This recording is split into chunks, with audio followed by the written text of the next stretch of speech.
Olá, sejam todos muito bem-vindos, todas muito bem-vindas ao Sem Macete, o podcast que fala de games na malandragem, mas sem trapacear. Estamos aqui iniciando o segundo CD de Final Fantasy IX. Eu sou o Luiz Print e conto com essa tremenda mesa de bacharéis aí que mandou-lhe ver no Final Fantasy já, como vocês viram no programa anterior.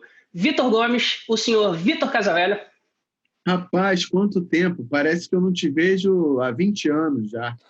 Mas tudo bem. Vamos começar o segundo CD, começando por aquele load demorado do Play 1. Sacanagem, vamos rapidinho aí apresentando, dando aquela bom dia, boa tarde, boa noite, depende da hora que você estiver ouvindo ou nos vendo, meu amigo.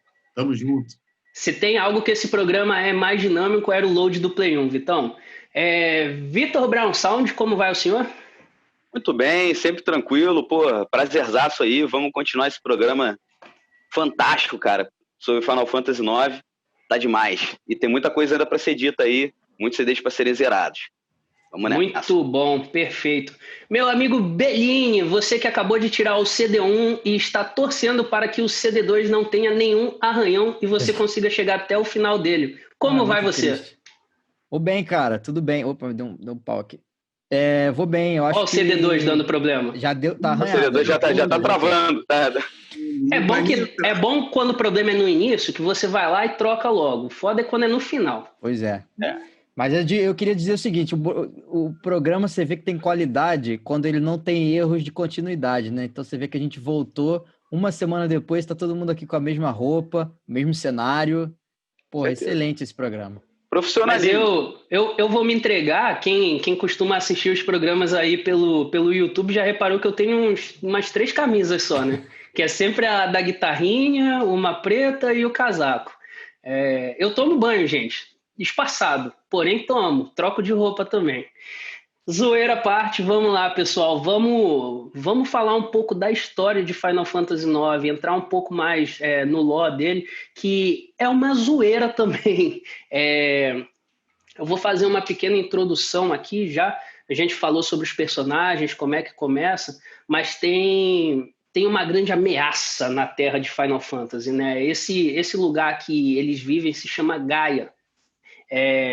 É um planeta onde existe uma névoa, certo? Essa névoa ela deixa os monstros, deixa um cachorro, por exemplo, em uma criatura mais selvagem e acaba atacando transeuntes e, enfim.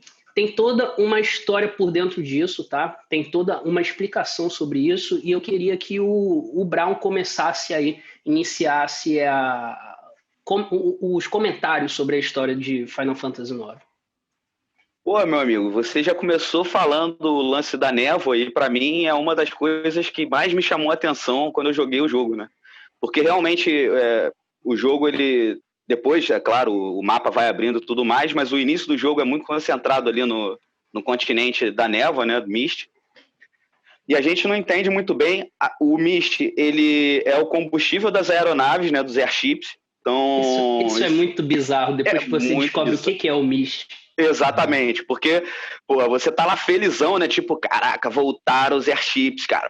Tá lá as naves voadoras, barcão muito maneiro e tudo mais e tal. A parada é movida pela névoa, pelo Mist e tal. E mais à frente no jogo você acaba descobrindo que o Mist é um poder bizarro, que são almas de seres perturbadas que estão ali saindo debaixo da terra. São as almas das pessoas de Gaia, né? São as almas atormentadas que não retornaram para o cristal de Gaia, né? Exatamente. Que ficaram por ali. São almas desgarradas, ou seja, fantasmas, encostos, coisas graves e ruins aí do metafísico. E essa é o que forma essa névoa, que no início do jogo é muito interessante, porque parece que ela tá por todo o continente, né, e tudo mais, e fica, o que é a névoa, e ela serve de combustível para as aeronaves e tudo mais.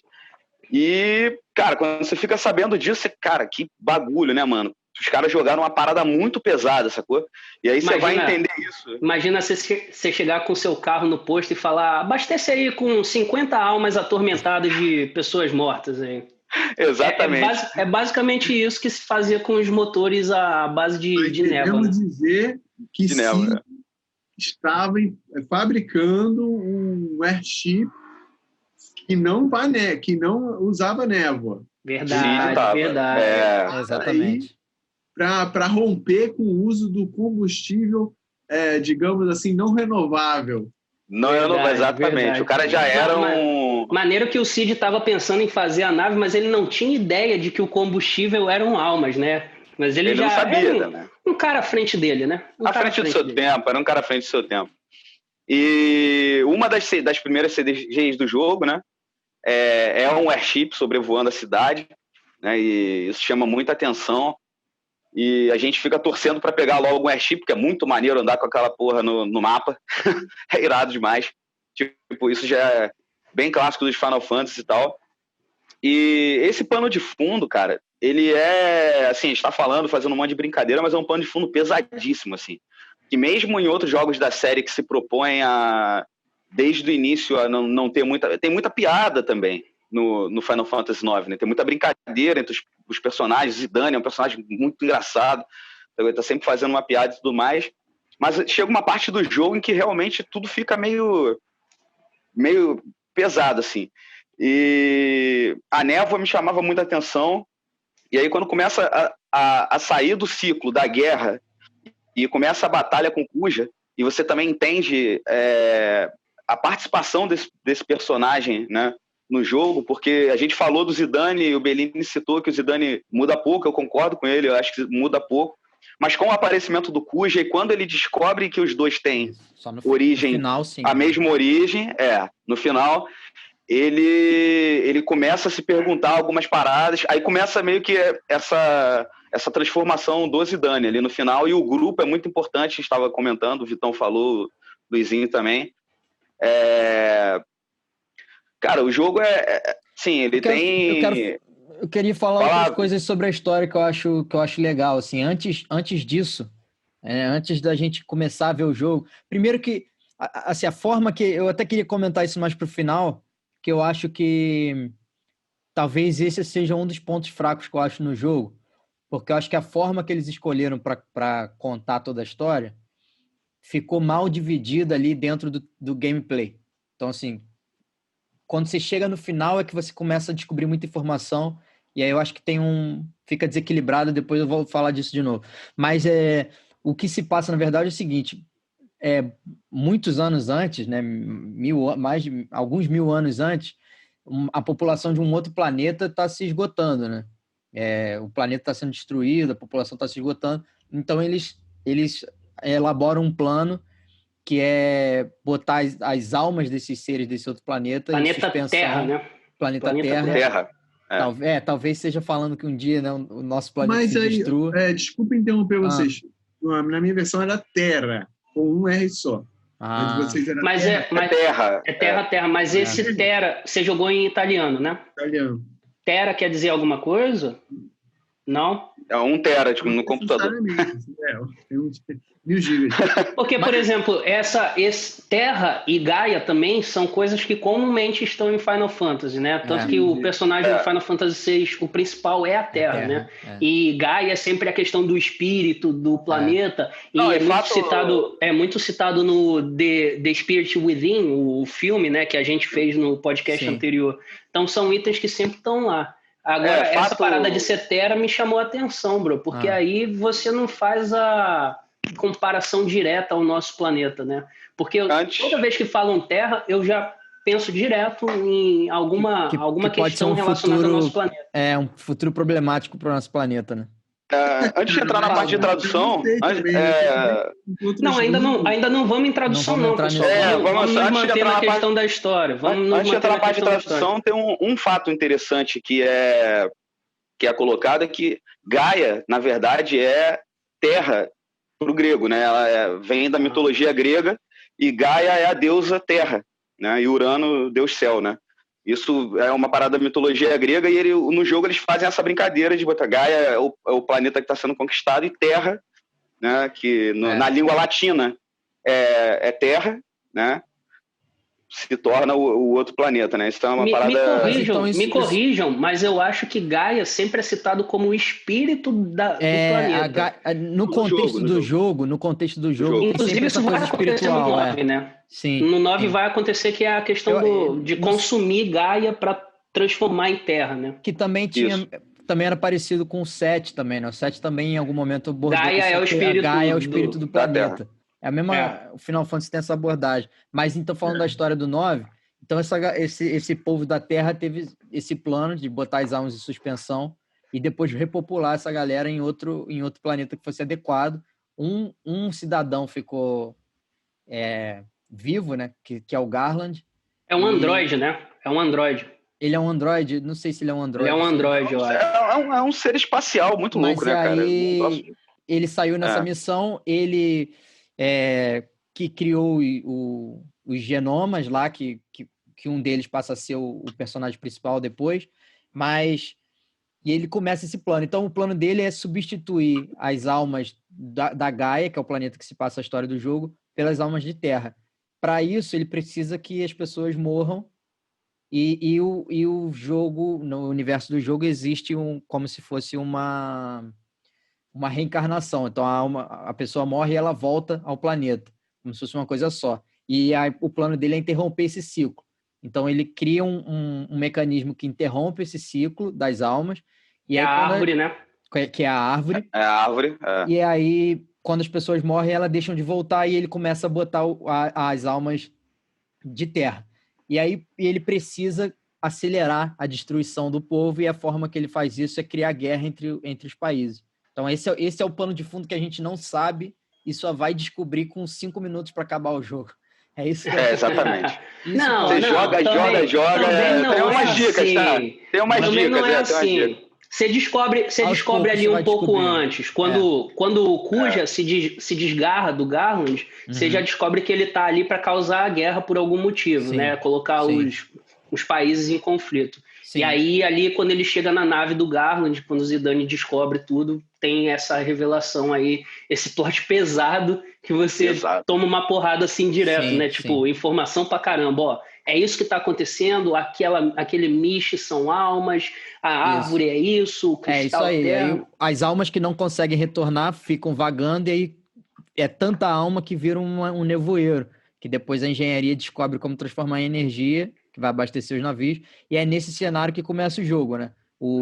Uma outra grande potência, que é o Cid, contrata a trupe para sequestrar, Tantalos. para trazer a princesa, porque ele é como se fosse um padrinho para ela, e ele já sabe que o que está se passando no reino dela é alguma coisa sinistra, então ele quer resgatar ela, e aí eles partem para lá. De lá acontece Começa o início do jogo. aí começa o jogo de verdade. Aproveitando que você já fez o comentário do Garland e do plano dele sobre acelerar a morte das pessoas de Gaia para que Terra consuma Gaia e se transforme, né, e volte a ser um planeta, Garland é o responsável pela criação dos dois personagens principais, né? Sim. O Zidane e o antagonista, o Kuja. O Kuja é um genoma que ele fez e era para ser a entidade do caos para iniciar essa guerra, porém ele veio com defeito. Ele não consegue fazer o trance, né? Que para quem jogou Final Fantasy VII, seria uma espécie de limit break, que é quando você vai além do seu potencial. E aí ele cria um outro, que é o Zidane. E aí o Kuja fica com ciúminho, pega o Zidane e joga da nave. E é quando o Tantalus descobre o Zidane e começa a o criar. E o que é engraçado nisso tudo é que tem algo por trás disso, que é aquela parada que você não é destinado exatamente a um destino imposto, né? Você pode mudar o seu futuro, contanto que o seu redor te ajude, contanto que você se esforce para isso. Porque, basicamente, o Zidane era para ser a entidade do caos. Era ele que era para tocar o zaralho ali no continente da névoa para matar todo mundo. Porém, como ele foi criado pelo Tantalus, ele acaba mudando e vira um cara positivo pra caramba, resolver tudo. Sabe o que eu acho maneiro? Sempre isso me soou muito parecido com Dragon Ball Z. com Dragon Ball, né? Sim, Na pra verdade. caramba. Porque o Zidane, além da cauda, né? Além da semelhança da cauda, né? O Goku também veio pra Terra pra destruir e depois ele vira o Salvador, porque foi criado pela galera. E o Zidane tem esse mesmo... E É ainda um personagem Muito bem irado. colocado, E Berlim. também Eu teria nunca o tinha mesmo- pensado nisso. eu sempre... Pô, quando eu joguei na primeira Mesma vez, coisa. eu me liguei nisso, assim. Lá atrás eu joguei e me lembrei. Ele é muito paralelo, tanto quando chega o Vegeta, que seria, sei lá, o Kuja. Cuja. Seria um Kuja, A seria o mesma Kuja. coisa dele. Ou o outro lá, o Raditz, enfim. Os outros Saiyajins, né? Ele sai nada, vira o Salvador também. Caraca, muito bem colocado por vocês, cara. muito Não bom. tinha feito esse paralelo nunca. E depois o Kuya, no finalzinho, ele também tem uma... Ele volta... Dá uma bambeada, ele dá uma dando bambeada. spoiler aí, ele faz um gesto pra ajudar a galera, né? Ele se redime. exato. Que é algo É. parecido com Vegeta também, né? Também, O Exato. Vegeta faz isso também, porque ele Mas é verdade, é... cara. Até o Kuja também provando que a sua criação, o que você foi treinado para fazer, não necessariamente é o que você tem que fazer. Não é aquele o seu destino. Você é quem toca o seu destino, né? ele começa a perceber que ele é um fantoche do Garland, né? O primeiro passo dele, é isso que eu ia falar, o primeiro passo dele nesse sentido é ele voltar contra o Garland, né? Opa, escapuliu aí. Ele se volta contra o Garland e tenta dar a volta nele, né? Para trazer... Aí a ideia dele é usar as almas para se fortalecer, né? Sim.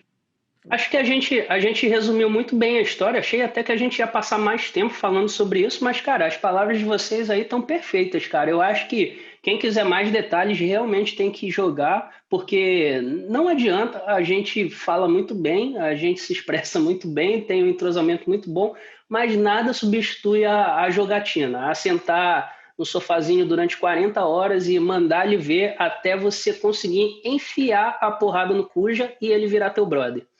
Bom, exatamente. Dito assim isso, que a gente ficou amigo, né? Todo mundo aqui. Exatamente. A gente batalhou aí no leito da morte. Só ficou saindo da porrada.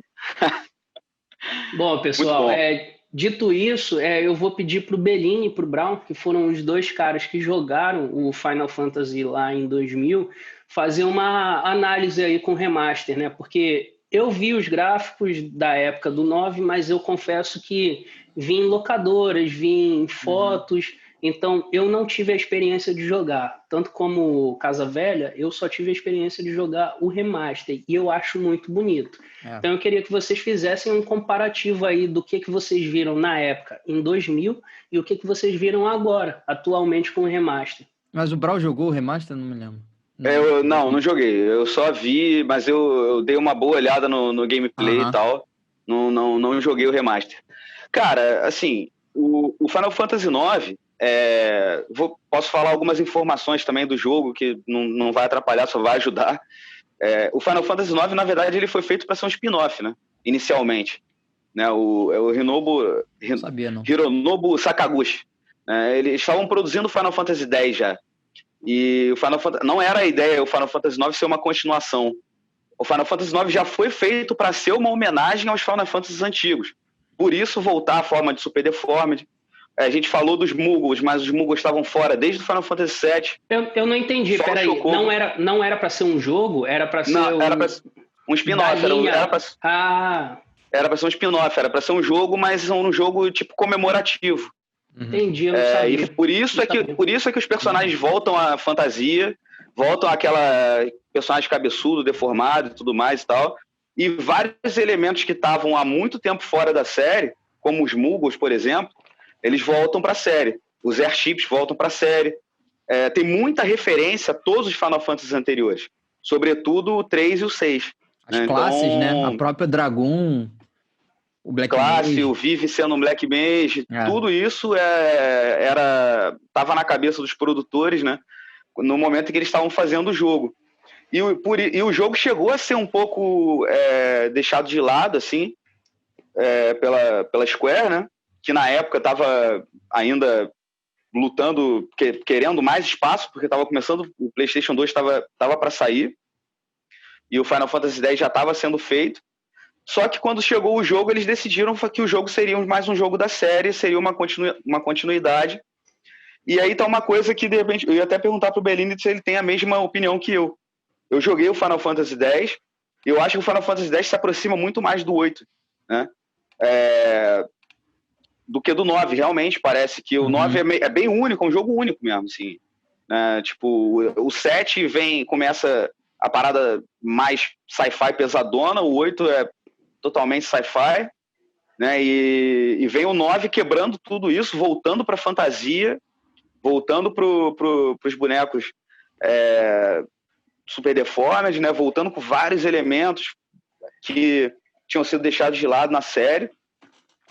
E depois no Final Fantasy XV, no Final Fantasy X, volta de novo essa coisa de grandes cenários, grandes paradas e tal. Mas Brown, visualmente falando, como é que você compara Então, muito diferente. Isso que eu tava falando isso justamente para dizer que o choque foi grande, cara. Assim, porque vem o 7. O 7 é um divisor de águas, na minha opinião. O 8, eu gostei do jogo. Gostei do jogo, apesar do Squall ser um saco, chato pra caralho mesmo, cara, mongobol. Mas o jogo é maneiro, tem alguns personagens maneiros. Tem aqueles lances das academias, eu achava bem legal e tal. Os vilões são legais. Os vilões do 8 são irados. E era um jogo, sim, os personagens já mais realistas, né? Tudo, as conversas, né? E tudo mais e tal. E de repente, cara, volta para aquele Final Fantasy que a gente conhecia do 16 bits, sacou? Tipo, cara, um Final Fantasy que tem Black Mage, que tem Red Mage, tem Blue Mage, sacou? Tipo, umas paradas que Blue Mage não tá nem no Final Fantasy Tactics, cara. Nem no Tactics nem colocou essa classe. Não tem Red Mage no Final Fantasy IX, não. Nem o Red Mage. Nem o Red, nem o Blue. Não tem nenhum dos dois. Ah, tá. Não, no 9 tem o Blue, não tem o Red. O Blue é a Queen. Isso. O Red, a Eiko faz algumas coisas de time mage. Ela faz, algumas paradas. E essa coisa das classes e tudo mais que tava meio deixado de lado no Final Fantasy VIII, volta fortíssimo no Final Fantasy IX, né? O Zidane é Tiff, a Garnet, a Dagger eu queria mais era que você comparasse os dois Final Fantasy IX. O Final Fantasy IX de 2000 e o Final Fantasy IX agora, principalmente na questão visual. Pra mim, eu acho que a grande diferença entre os jogos, né, é no gráfico, assim, do que eu vi do jogo, assim, graficamente é bonitaço, assim, muito, muito maneiro. Tive vontade de jogar de novo, mas ao que me parece, não joguei, tá? Mas ao que me parece, assim, o jogo mesmo, ele continuou meio parecido com o que era eu joguei os dois, né? Então, assim, a gente até... Outros jogos tiveram mais diferenças de versão, vamos dizer assim. O Final Fantasy IX não teve tanta, eu achei. Ele teve a versão de PC, que saiu primeiro, e depois veio a do PS4, dos consoles, né? PS4, o Xbox One e o Switch. Teve melhoria de gráfico, mas assim, não foi tão absurda, na verdade. Acho que os CGs ficaram melhores. Agora, os cenários, por incrível que pareça, não mudou tanto, que eu acho que é um... Cenários são iguais. É um atestamento, assim, de como foi acertada essa escolha de design, eu acho, assim, porque continua legal até hoje. Teve só um tapa, assim, mas não teve muita coisa. Eu não sabia e descobri, olhando pra gente conversar, que a Square perdeu um monte de dados originais desses jogos delas antigos. Então, quando eles foram fazer remaster, eles não tinham muitas coisas originais. Tiveram que fazer de novo, ou pegar de outros portes. Então, por isso que eles tiveram muita limitação na hora de fazer remaster dos jogos deles. E aí, agora, o que teve diferença, assim, eu acho que melhorou muito o gameplay, foi os sprites dos personagens. Esse melhorou muito. Tá lindo, cara. Esse melhorou muito. Os personagens fez muita diferença. Você nem sente que é um jogo do Play 1. Sim. Isso, os personagens eram bem estranhos, assim, jogando a versão de Play 1 emulada no computador, por exemplo. Melhorou muito o load time, que era horrível o load time desse jogo. Era um saco de jogar no PlayStation por causa disso, isso era uma coisa que atrapalhava. Inclusive o do Switch, o load time do Switch, eu acho que se bobear tá mais perto do PlayStation do que o do do PS4 e do computador, por Nem exemplo. tinha load, cara. No Play 4 nem lembro de load. No Xbox também é direto, o Switch tem muito load, cara. Muito não é tão ruim quanto o do Play 1, mas ainda tem load, foi bem O load chato. é só o da batalha, que virou um signature move, né? Que nem o do Resident Evil, que faz o Tem o load a da tela batalha, distorcendo, mas né? às vezes tem de cenário. O load é meio chatinho. Só passando por outras coisas aqui que eu acho que foi legal também. Uma coisa interessante também que eu tava vendo. Apesar do gráfico ser ruim, o gráfico antigo, eu descobri uma parada sobre o desenvolvimento desses jogos antigos é que era feito para eles serem mais bonitos em televisões de tubo.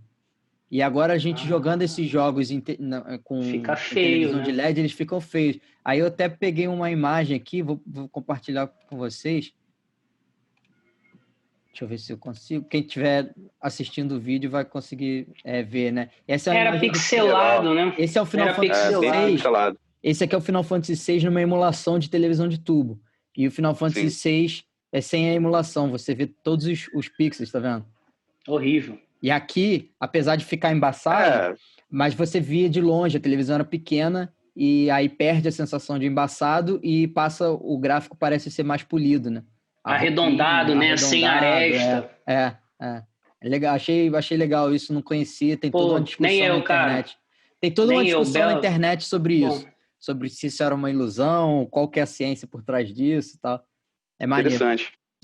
E por último, acho que quem quiser jogar o jogo hoje em dia e tiver um PC para jogar, rola uns mods, cara. E aí essa é a minha próxima pergunta para vocês, até aproveitando que Casa Velha colocou aí a diferença do jogo de 2000 para o remaster, depois de toda essa conversa que eu já acho muito convincente para alguém que não jogou pegar o remaster hoje e jogar, qual tipo de argumento que vocês usariam para tentar convencer alguém de jogar o Final Fantasy atualmente? Porque algumas semanas atrás eu falhei nisso. Um amigo meu me pediu indicação, eu indiquei o Final Fantasy VII, ele falou que não aguentou meia hora e disse que queria jogar o 15, mesmo eu tendo falado para ele que eu acho o 15 bem ruim. Então, isso não só é uma sugestão que vocês vão dar para os nossos ouvintes para jogar, mas vocês vão me ensinar a ser convincente também. Então, essa foto que Casa Velha colocou aí, eu acho que já é um argumento, né? Você vê a diferença do jogo de 2000 para o jogo atual, né? Então, assim, você não vai receber aquele baque que muita gente tem preocupação, inclusive o Bellini citou que está tendo isso com Final Fantasy X na questão técnica, né? Porque é um jogo que está mais polido, é um jogo que está mais bonito. Vitor Casavelha, você que acabou de jogar o jogo, ou Bellini ia fazer uma observação aí? Eu ia falar só que se for jogar uma versão e se tiver disponível, né, o PS4 e o Xbox, se for jogar no console, são os melhores, mas se for jogar no computador, rola um mod na internet, e o mod tem uma diferença muito grande para a versão do remaster, porque mexe também nas imagens pré-renderizadas. E aí você tem foto do mod aí? Deixa eu achar aqui. Enquanto isso, o Vitor Casavelha pode mandar ver aí nos argumentos. Então, cara, eu ia falar para a pessoa que quer jogar um jogo com uma história interessante, com personagens bem trabalhados, né? Se a pessoa quer jogar um hack and slash, por exemplo, sei lá, Devil May Cry, eu não vou falar para jogar o Final Fantasy IX, né? Eu vou falar para você gosta de ler, porque os personagens não têm voz, assim, são quadrinhos. Tem que ler o quadradinho. Tem que ler. Então, você entende alguma das línguas estrangeiras oferecidas? Alemão, inglês, espanhol, italiano? Se sim, bacana. Eu não sei falar, não sei ler nada disso. Aí a experiência cai bastante, porque você tem que ler. Agora, se você está estudando uma dessas línguas, aí eu recomendo não só pelo jogo. Ótimo. Eu recomendo essencial. Didática. Como você está lendo, a fala só passa se você apertar o botão. Então, você pega o dicionário, abre, ou no Google Tradutor, você vai botar a palavra, e você vai ter uma experiência muito boa. E vale a pena para jogar se você está buscando um jogo com uma história e com personagens complexos. Se você está procurando jogo de corrida, você não vai jogar Final Fantasy IX, né? É simples. Quanto ao gráfico, o jogo está bem tratado, né? Bem cuidado, vai se divertir. Um jogo de turno também. Quem nunca jogou jogo de turno, jogue, que vale a pena. Uma questão de estratégia, você vai trabalhar as estratégias, combinação de poder, combinação dos personagens e assim por diante. Olha aí. Bonito, hein, cara? Bem bonito. Até bonito. O cenário, né? Mudaram o cenário. O cenário é isso aí, eles mexeram no cenário. Dá pra ver uma diferença grande aqui no ambiente. Pô, bem assim. Bonito mesmo, cara. Isso é pra computador? Isso é pra computador. É um mod pra computador. Porra, bem bonito. Tá aí, fica a sugestão Moguri, pra mim também. Que o pessoal fala. Fica a sugestão pra mim também, quando eu quiser revisitar Final Fantasy IX. Tá bem bonito. Um dia eu vou jogar de novo também, então...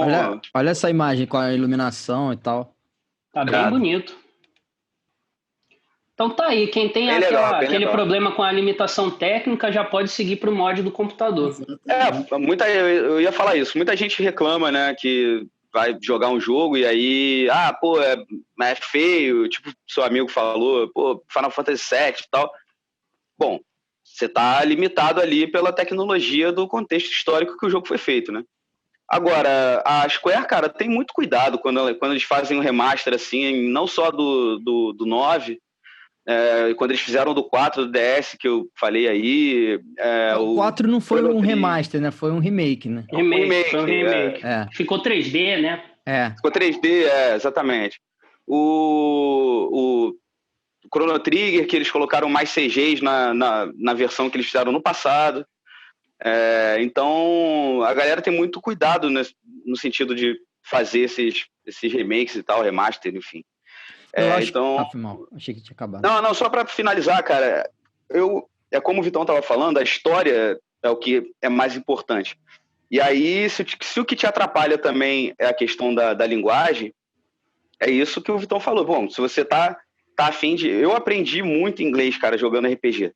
Sim, eu ia falar isso também. Isso que Vitor falou, isso que Casa Velha citou, foi essencial na minha vida, inclusive hoje profissionalmente falando. Eu tenho o emprego que eu tenho por causa do meu inglês, que a base dele foram os jogos de RPG. Foi a necessidade de ter que ler, de ter que escolher opções, de ter que mexer em menus.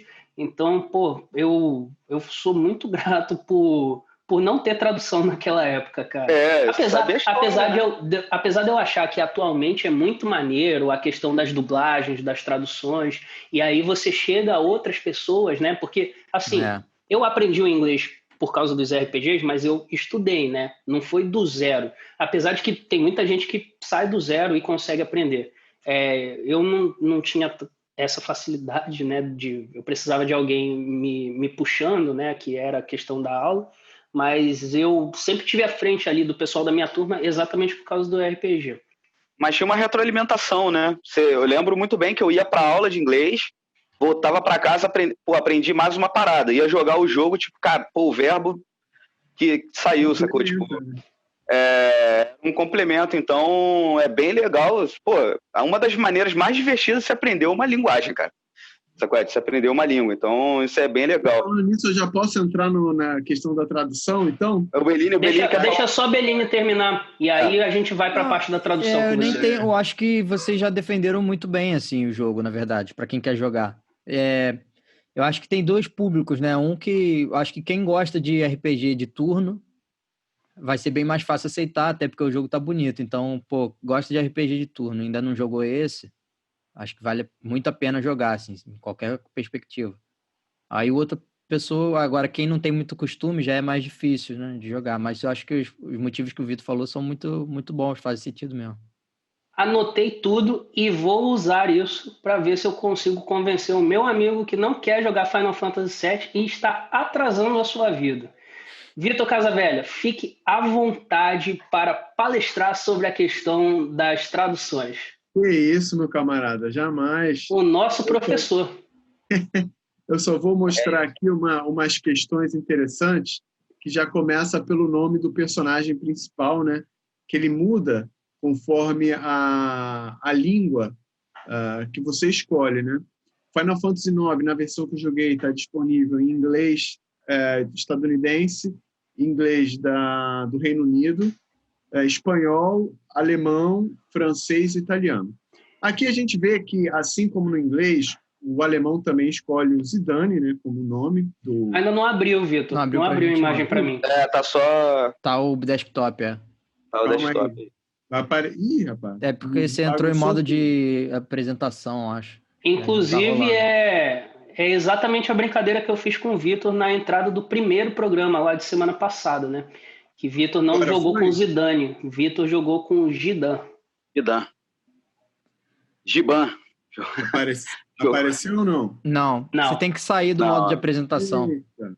Então vou voltar aqui, só um segundo. Não, gente. é de apresentação de slides que você clicou no Windows. Não entra nisso não, abre a figura independente. Que aí vai rolar. Entendi, foi mal, cara. Technical Difficulties, uma grande música da banda Racer X. Paulo Gilberto.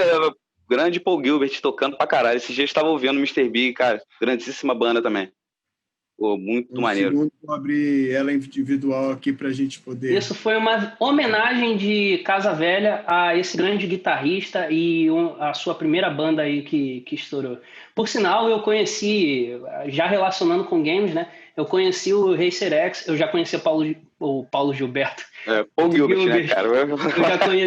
Eu já conheci o Paul Gilbert há um tempo, mas eu conheci o Racer X por Brutal Legend, aquele jogo do... É mesmo? De Xbox que era com o Jack Black, cara. Esse jogo é demais. Irado, uma trilha cara, sonora irado. Sensacional. E, inclusive, começava com Technical Difficulties, que era... Começa a bateria, né? Pô, demais. Era louco aquilo ali, cara.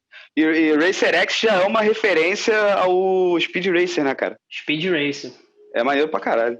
Galera, grandíssima banda. Aí porque a parada aqui não tá abrindo, não, desse jeito normal. Então, quando abrir, eu falo. Porque aqui... Sistema é bruto. Qual é o próximo? Vamos falar do gameplay? Vamos editar a pausa aqui. Apareceu, então. Então, vamos editar a pausa, isso, corta, aí já volto com o Vitor falando. Já apareceu, pode ser. Vou aparecer mandar aqui. Vê se aparece para vocês. Sim. Terminada a homenagem de Vitor Casavelha a Paulo Gilberto, estamos aí com as dificuldades técnicas acabadas. Então maravilha. Aqui a gente tem o nome, né, em francês, né, do Zidane, para não ter confusão, porque as pessoas falam, é uma homenagem a um jogador de futebol Zidane, que francês pode até ser. Só sei que na tradução em francês não é assim, né? Como a gente pode ver aqui. E isso acontece também em outras línguas. Aqui em espanhol, Yatan, ou Gitan, vai depender de qual espanhol você está falando, né? De qual variedade de língua espanhola você está falando. Mas vamos em frente, né? Aqui eu tô jogando em italiano, você pode ver as configurações, né? Ataca, rubo, jet, defesa, técnica, câmbio, normal, um jogo normal. Aqui é interessante porque o personagem Steiner, ele fala diversas frases em latim no italiano, né? Não entendo o que é, o que te preocupa tanto. Neste momento, consumato est, ou seja, está feito. Fato consumado, bom, exatamente. E eu não sei se essa questão dele falar em latim acontece também nas outras línguas, então são experiências diferentes. Outra questão muito interessante da versão italiana, que o Marcos, ele é nativo de língua alemã, né? Todas as falas dele têm sotaque alemão, o que isso K na língua italiana não existe, tá, gente? Esse som Q é feito com CHE. Então, é uma questão que o Marcos ele introduz na fala dele, porque aqui a gente tem a escrita emulando a fala, né? Então, é sempre bom lembrar isso, e mais para frente eu vou mostrar de novo uma outra fala do Marcos, né? Que ele fala um alemão mesmo. Agora eu fiquei um pouco curioso. Não sei se você vai chegar. Agora eu tô como ouvinte também, né? Não sei se você vai comentar, mas uma personagem que, quando eu joguei, me chamou muita atenção a questão de sotaque é a Blue, a mulher do teatro também. Porque ela tem na versão norte-americana, né, no inglês norte-americano, ela tem a fala dela é a mais diferente de todas. Ela tem um sotaque tipo de interior, assim. É isso aí. Vocês estão vendo ainda? Uhum. Sim. Sim, sim. A Carmen, no caso, ela tem sotaque espanhol. Já vou chegar nela lá. É Aqui Carmen, eu tô achei que era Blue. Foi mal, então.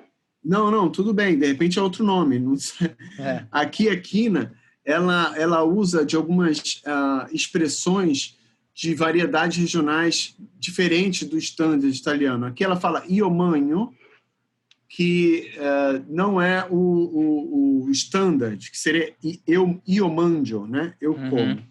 Aqui outra coisa também, que se manha, que seria que se manja. Todos os personagens da classe dela têm essa característica, né? De falar com essa questão. O Podo, esse personagem, ele sempre mete duas consoantes onde não deveria ter também. Então, quem estudar italiano sabe, né? Que senza é com um Z só. Eu vou passar rápido para não ficar falando muito sobre algumas questões da língua italiana, mas, por exemplo, o Tina também fala de forma não standard, uma língua como se fosse uma regra gramatical, fora da regra gramatical, né? E vamos mais para frente, né? O Steiner sempre fala de forma formal, e isso se reflete na segunda pessoa do plural ou na primeira pessoa do plural. No inglês também. Então, Em inglês, ele fala o inglês da Inglaterra mesmo, assim, bem antigo, shakespeariano, inclusive. Pô, show de bola. E aqui, os magos negros, todos falam assim, né? Com as letras maiúsculas e minúsculas. Isso ocorre nas outras línguas também? Também rola. É um texto. Também.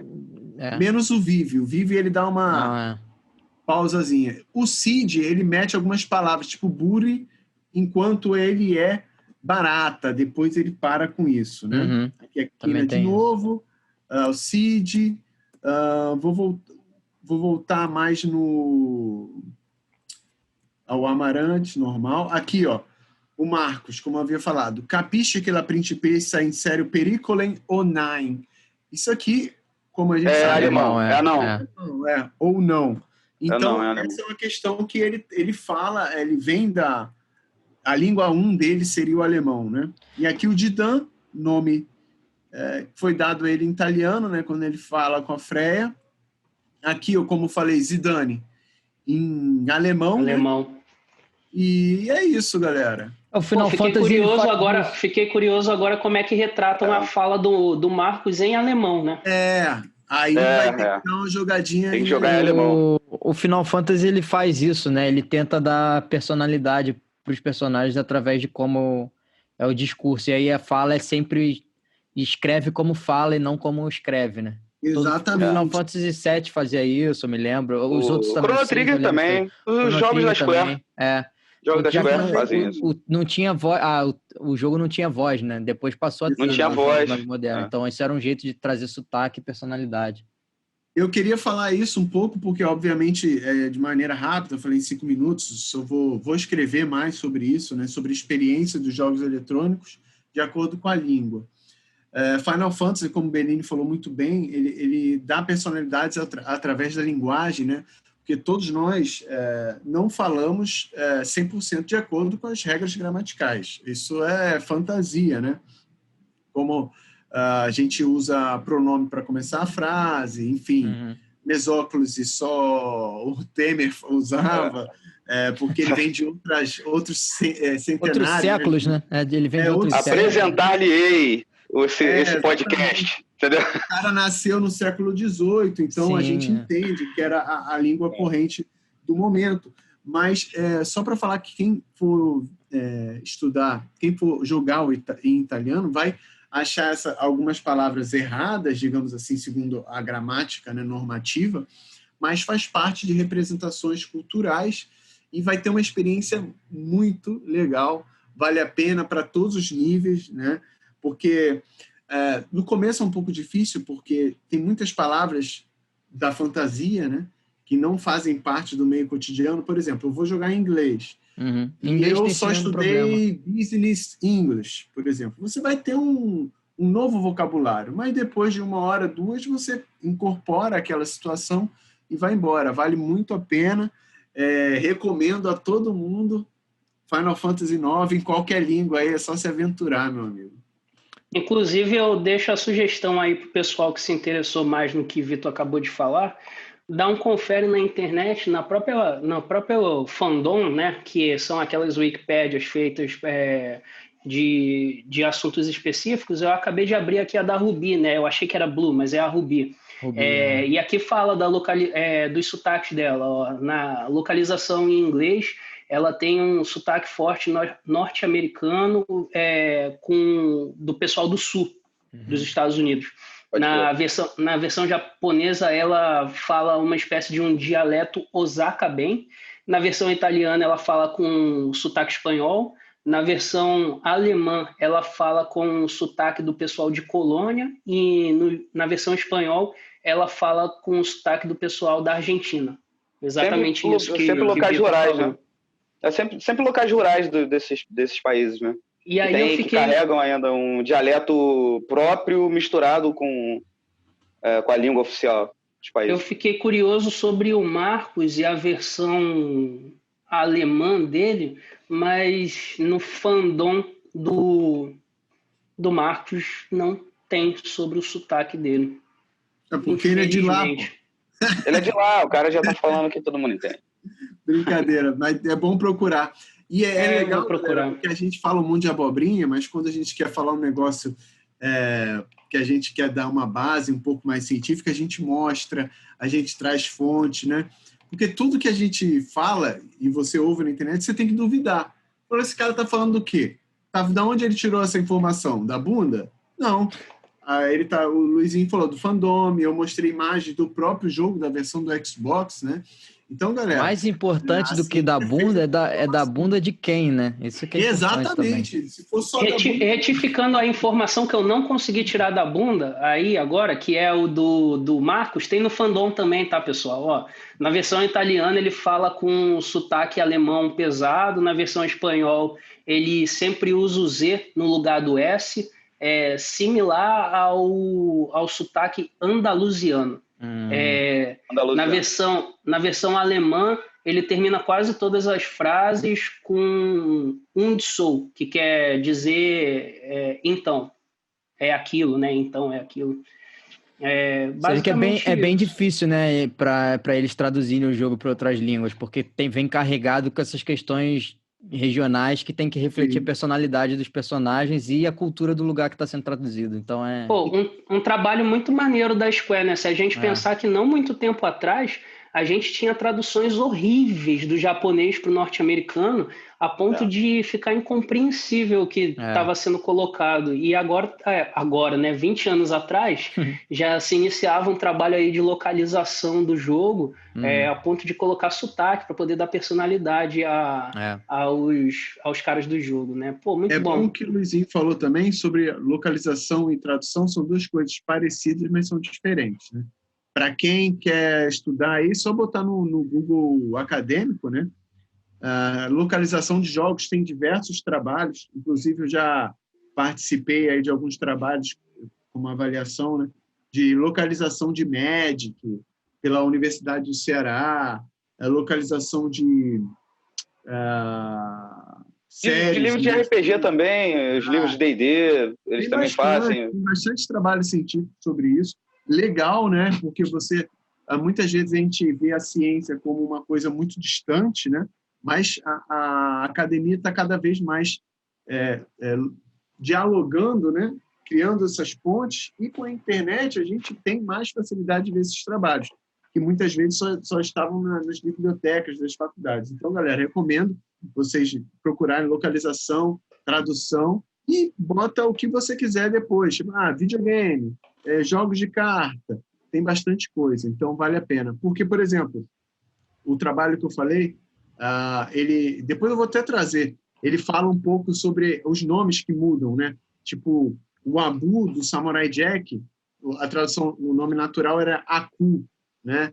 E aí, Sim. pô, para não deixar a Ku, e tinha outro personagem que era do Star Wars. Conde Dooku. Conde Dooku e Conde Dokkan.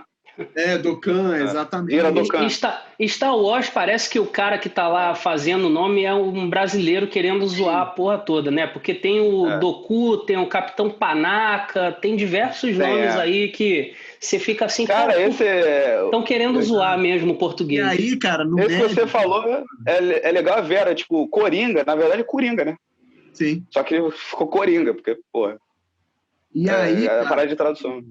Só para terminar o assunto, para eu terminar mesmo. No Magic, a tradução... caraca, eu esqueci o nome. Planewalkers. Que é um dos personagens... É uma categoria do...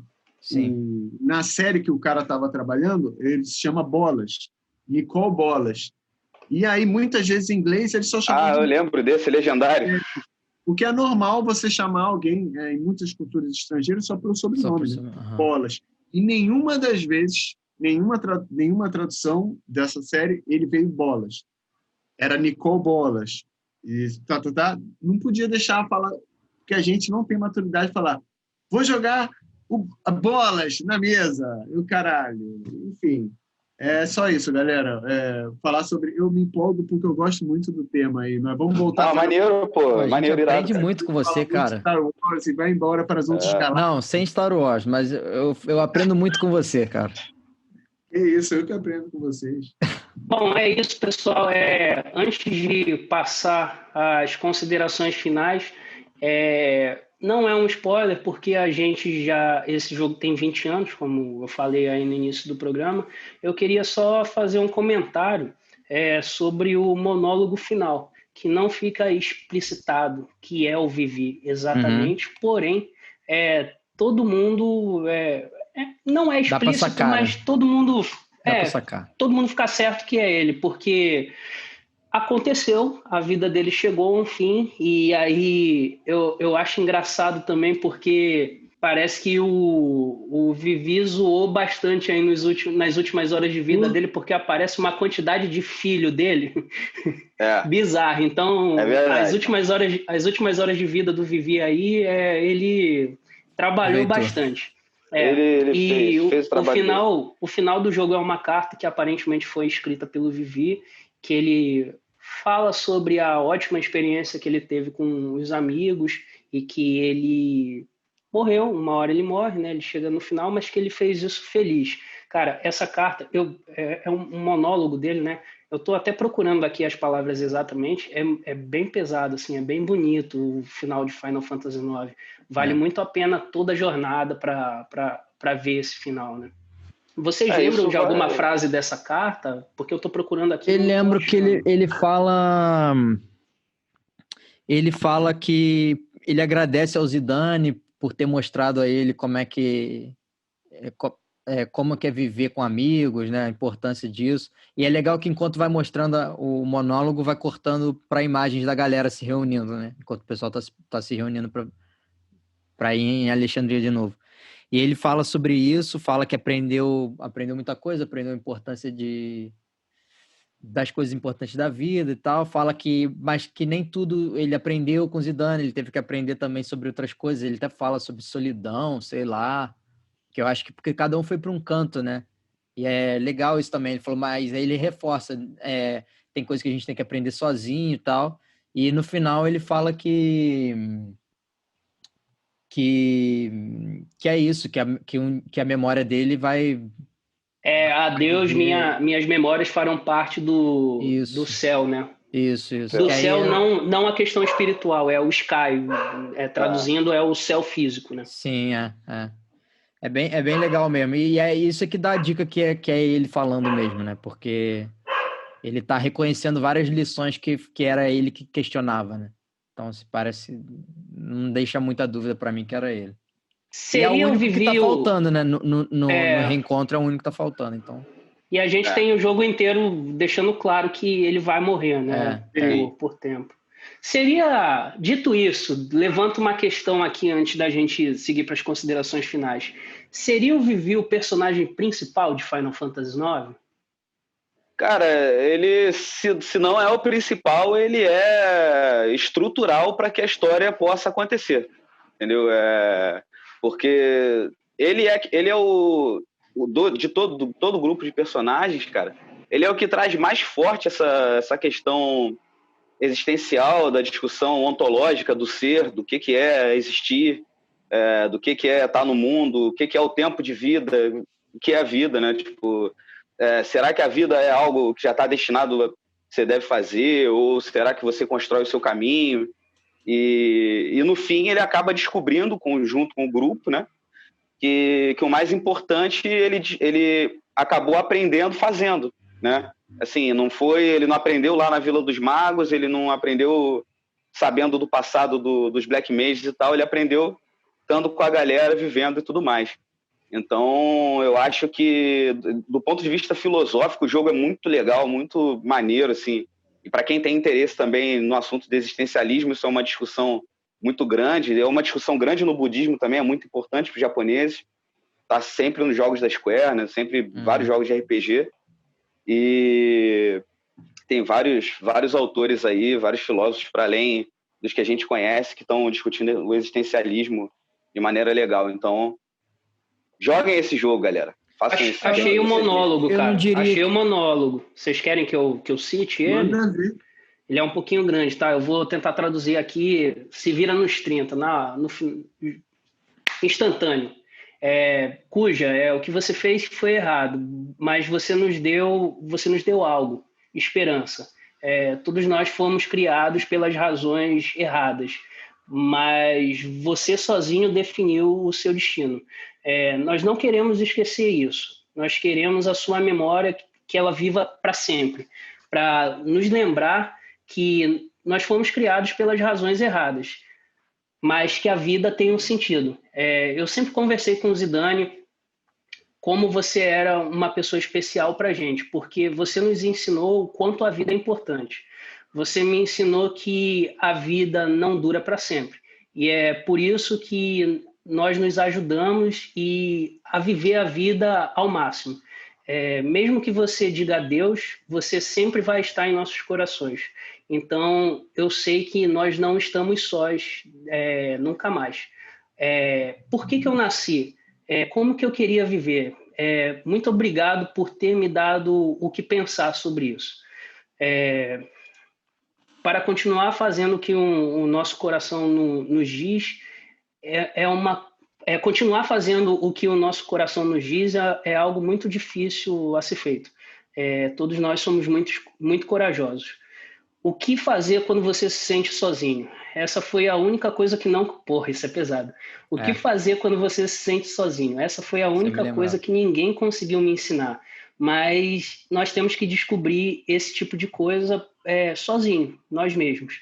Eu fui muito feliz de ter conhecido a todos e eu esperava que a gente pudesse ter ido a mais aventuras. Mas eu acho que todos nós temos que dizer adeus alguma hora.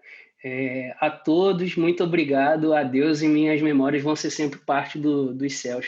Cara, porra, isso muito... Cara, isso num depois jogo... de você ver a trajetória, depois de você ver a trajetória completa do Vive, ler isso e ver as cenas finais, eu cara, confesso que é isso pesado, tá num me emociona. jogo, né, cara? Isso tá num jogo pra criança. Bizarro. Mas foi o que eu falei. Hoje a gente conseguiu descobrir que Final Fantasy IX não era um jogo para criança. Não era pesado. Mesmo. Eu lembrei aqui de Matheus no Chrono Trigger, quando ele ficou muito emocionado. Eu confesso que eu fiquei abalado aqui com essa carta. Dito isso, meus amigos, chegamos aí à conclusão do segundo CD. Conseguimos resumir aí 4 CDs em 2 Blu-ray aí, já que a gente pegou e comprimiu tudo e colocou no nosso CDzão. Eu queria que cada um de vocês desse as considerações finais aí para a gente fechar o programa. Vitor Casavelha? Meu camarada, muito obrigado aí por mais esse episódio emocionante. É um jogo de complexidade alta, muito prazeroso em diversas questões, né? Nós falamos aqui dos personagens, da história, da localização ou tradução, de como é impactante no desenvolvimento, no crescimento, problemas existenciais, protagonismo, não protagonismo, ou um protagonismo compartilhado, né? Como foi falado, o Vive é a principal, não é a principal, o Zidane.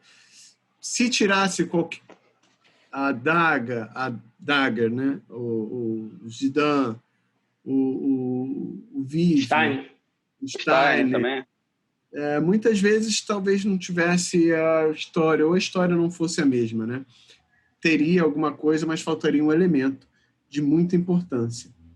Por isso que eu falo, ela é complexa no sentido, a história é complexa, o jogo é complexo, no sentido de ter muitos elementos. Então, uma criança pode jogar, mas talvez ele não tenha ainda maturidade para ver todas as questões, mas também pode fazer com que ele levante questões que vai desenvolver ao longo da infância ou da adolescência, né? Que a gente ainda tem que falar, porque estamos aqui, né? Tem coisas que a gente ainda tem que aprender sozinho ou aprender coletivamente, como nós somos seres ainda em formação, né? Apesar de nós quatro já estarmos em idade adulta, nós ainda temos muito que aprender. E os jogos, eles nos dão oportunidades de termos essas conversas e esses aprendizados, e esse é um dos jogos que a gente tem o prazer de aprender muito sobre questões filosóficas, né? Linguísticas, de grupo, coletividade, individualidade, são coisas muito importantes. Por isso, recomendo aos pais, aos filhos adolescentes, vai jogar Final Fantasy IX, meu filho, depois vamos conversar aqui sobre a vida, sobre o que você quer, né? O que você quer fazer da sua vida. Então é isso, meus amigos. Vou passar o controle aí para o meu xará Brown, porque eu quero saber o que ele vai falar também. Antes de Brown falar, eu queria dizer que, Vitor, você me deu a desculpa perfeita do porquê que eu não joguei Final Fantasy lá em 2000. Eu não estava preparado para esse roteiro. Hoje, com 33 anos, eu ainda não estou preparado, mas com certeza eu consegui absorver ele muito melhor do que eu absorveria naquela época. Vitor Brown. Sim. Rapaz, eu vou começar por aí mesmo. Eu acho que a gente muitas vezes tem... E a gente está fazendo um podcast aqui de videogame, né? Muitas vezes a gente repete o jargão de que videogame é coisa para criança e tal, e que o jogo é para criança. O Final Fantasy IX é a prova viva de que, cara, o videogame não é só para criança, assim. É para criança também, sacou? Mas o jogo ele tem uma profundidade, uma complexidade que você vai achar na literatura, que você vai achar no cinema, que você vai achar na vida, em geral. Então, a gente hoje está aqui conversando, uma conversa agradável pra caramba, de amigos e tal, falando sobre personagens que marcaram a nossa vida 20 anos atrás, cara. São 2 décadas, é muito tempo, sacou? E, e esses personagens, eles, de alguma forma, eles são formadores do que nós nos tornamos hoje.